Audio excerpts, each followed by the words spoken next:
Guys आप सभी दोस्तों का बहुत बहुत स्वागत है हमारे यूट्यूब चैनल में। आ गया हूँ फिर से एक नया सा वीडियो लेकर। इस वीडियो में आप सभी दोस्त जानने वाले हैं must VVI question Hindi subsidiary LL या 100 मार्क्स हिंदी का। ये ठीक है दोस्तों, यह सेट 12 है। इससे पहले सेट 1 से लेकर सेट 11 तक वीडियो बन चुका है। जो भी दोस्तों ने नहीं देखा है तो वीडियो का लिंक वीडियो के डिस्क्रिप्शन बॉक्स में मिल जाएगा, और प्ले लिस्ट बना हुआ है तो प्ले लिस्ट में आप चेकआउट कीजिएगा तो आपको वहाँ भी मिल जाएगा। ठीक है, तो चलिए हम इस वीडियो को शुरू करते हैं और आपका सेट 12 का सॉल्यूशन देते हैं। ठीक है, चैप्टर 7 है यह। चैप्टर 1 से लेकर चैप्टर 6 तक कंप्लीट कर लिए हैं। इस वीडियो में चैप्टर 7 और चैप्टर 8 को हम देखने वाले हैं। ठीक है, तो चैप्टर 8 का जो फर्स्ट क्वेश्चन, चैप्टर 7 का फर्स्ट क्वेश्चन है, भारतेंदु हरिश्चंद्र किस काल के कवि है? तो आधुनिक काल के कवि है। भारतेंदु हरिश्चंद्र का जन्म कहाँ हुआ था? तो काशी उत्तर प्रदेश में हुआ था। 3 नंबर क्वेश्चन, भारतेंदु हरिश्चंद्र का जन्म कब हुआ था? तो 1850 ईस्वी में हुआ था। 4वें नंबर क्वेश्चन, भारतेंदु हरिश्चंद्र की प्रारंभिक शिक्षा कहाँ हुई थी? तो काशी की एक घर में। जी हाँ, तो काशी की एक घर में हुई थी भारतेंदु हरिश्चंद्र की प्रारंभिक शिक्षा। 5वें नंबर क्वेश्चन में कह रहा है भारतेंदु हरिश्चंद्र के शिक्षक कौन थे? जी हाँ दोस्तों, यह वीवीआई क्वेश्चन है, भारतेंदु हरिश्चंद्र के शिक्षक कौन थे? तो आप याद कर ही लीजिए अभी इसी वक्त कि पंडित ईश्वर दत्त, राजदिल प्रसाद सितारे और ताजल, ये तीनों शिक्षक भारतेंदु हरिश्चंद्र के थे। ठीक है, चलिए आगे बढ़ते हैं और 6 नंबर क्वेश्चन को देखते हैं। भारतेंदु हरिश्चंद्र का निधन कब हुआ था? तो 1885 ईस्वी में निधन हो गया था। 7वें नंबर क्वेश्चन में कह रहा है भारतेंदु हरिश्चंद्र का मृत्यु कितने वर्ष की आयु में हुआ? तो 34 वर्ष 4 महीना के जब थे तो उनका मृत्यु हो गया था। ठीक है, चलिए 8वें नंबर क्वेश्चन, भारतेंदु हरिश्चंद्र के कितने काव्य कृतियाँ हैं?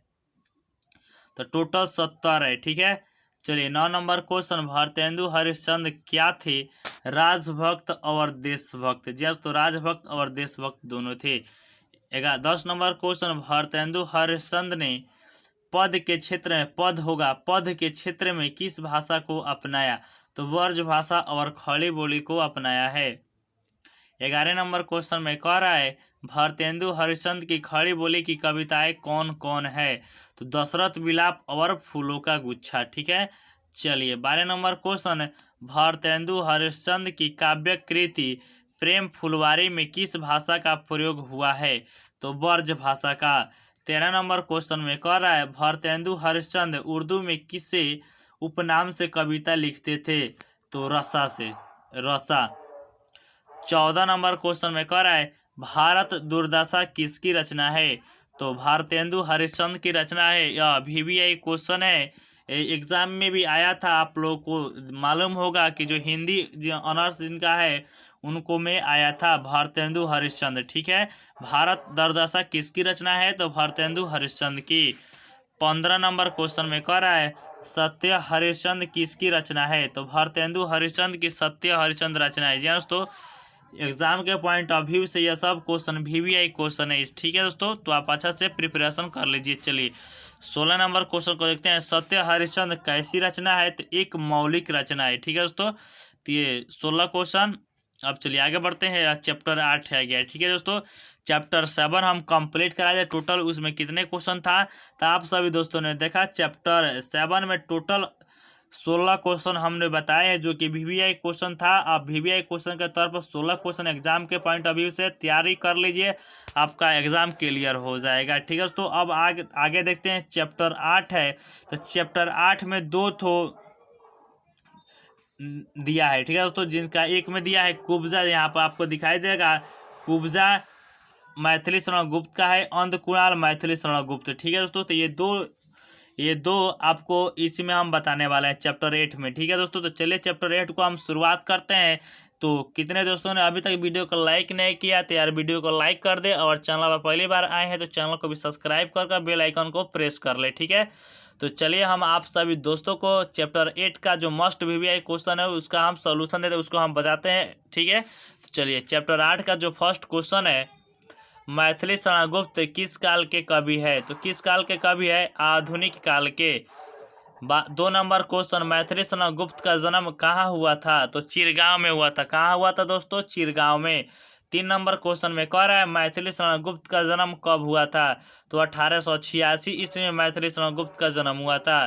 4 नंबर क्वेश्चन में कह रहा है मैथिली शरण गुप्त ने सर्वप्रथम किस वर्ष में एक छंद लिखा था, तो वो टोटल 15 वर्ष के थे तब उन्होंने एक छंद लिख डाला था। ठीक है दोस्तों, कितने वर्ष के थे, टोटल 15 वर्ष के अभी थे।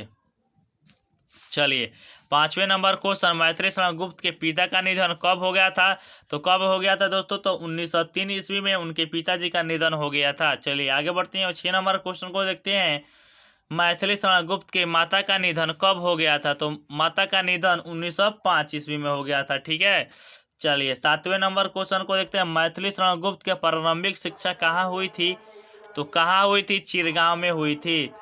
8वें नंबर क्वेश्चन में कह रहा है मैथिली शरण गुप्त ने प्रेस और पुस्तक का प्रकाशन का धंधा कब शुरू किया, तो 1920 ईस्वी में। 9वें नंबर क्वेश्चन में कह रहा है राष्ट्रीय आंदोलन में भाग लेने के कारण मैथिली शरण गुप्त कब हिरासत में लिए गए, तो 1952 ईस्वी में उनको हिरासत में लिया गया। ठीक है, चलिए 10 नंबर क्वेश्चन भारत सरकार ने मैथिली शरण गुप्त को पद्म भूषण से कब सम्मानित किया, यह VVI दोस्तों क्वेश्चन है। ठीक है, तो आप अच्छा से याद कर लीजिए 1954 ईस्वी में। जी दोस्तों 1954 ईस्वी में उनको भारत सरकार ने पद्म भूषण से सम्मानित किया। ठीक है, 1954 ईस्वी, यह VVI क्वेश्चन है, आप एग्जाम देने से पहले एक बार इसको पढ़ लीजिएगा। ठीक है, जितने भी क्वेश्चन को हम तैयारी करा रहे हैं आप अच्छा से एग्जाम देने से पहले एक बार और पढ़ लीजिएगा। ठीक है, आपका एग्जाम क्लियर हो जाएगा बहुत अच्छे तरीके से, अच्छे मार्क्स के लिए। ठीक है, चलिए 11 नंबर क्वेश्चन को हम देख लेते हैं मैथिली शरण गुप्त कब दिवंगत हो गए, तो 12 दिसंबर 1964 ईस्वी को। ठीक है, 12 दिसंबर 1964 ईस्वी को। 12 नंबर क्वेश्चन में कह रहा है मैथिली शरण गुप्त का कवि जीवन कब से आरंभ हुआ, कवि जीवन कब से आरंभ हुआ, तो 1901 ईस्वी के आसपास में उनका कवि जीवन आरंभ हो गया था। ठीक है दोस्तों, चलिए 13 नंबर क्वेश्चन को हम देख लेते हैं मैथिली शरण गुप्त की मौलिक रचनाएं कितनी है, तो मैथिली शरण गुप्त की मौलिक रचनाएं टोटल 43 है। कितनी है दोस्तों, 43 है। चलिए 14 नंबर क्वेश्चन पंचवटी किसकी रचना है, तो पंचवटी मैथिली शरण गुप्त की रचना है। ठीक है दोस्तों, पंचवटी। 15 नंबर क्वेश्चन साकेत किसकी रचना है, तो साकेत भी मैथिली शरण गुप्त की रचना है। चलिए आगे बढ़ते हैं, जैसे में एक और हम इसको बात बताते हैं कि यहाँ पर क्वेश्चन दिया था पंचवटी किसकी रचना है, तो मैथिली शरण गुप्त की रचना है। एक और क्वेश्चन आ सकता है पंचवटी का प्रकाशन कब हुआ। ठीक है, तो ऐसे ही आप याद कर लीजिएगा। ठीक है, चलिए साकेत किसकी रचना है, तो मैथिली शरण गुप्त की रचना है, इसको तो हमने बता ही दिया है।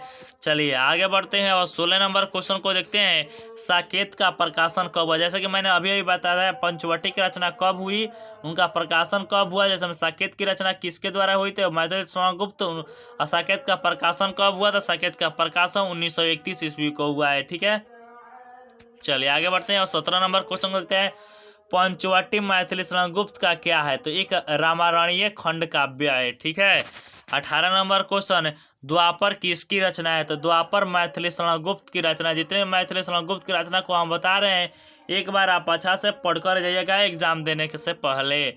चलिए 19 नंबर क्वेश्चन द्वापर कैसी रचना है, तो द्वापर एक गीति काव्य रचना है। 20 नंबर क्वेश्चन यशोधरा गुप्त जी का क्या है, तो एक खंड काव्य है।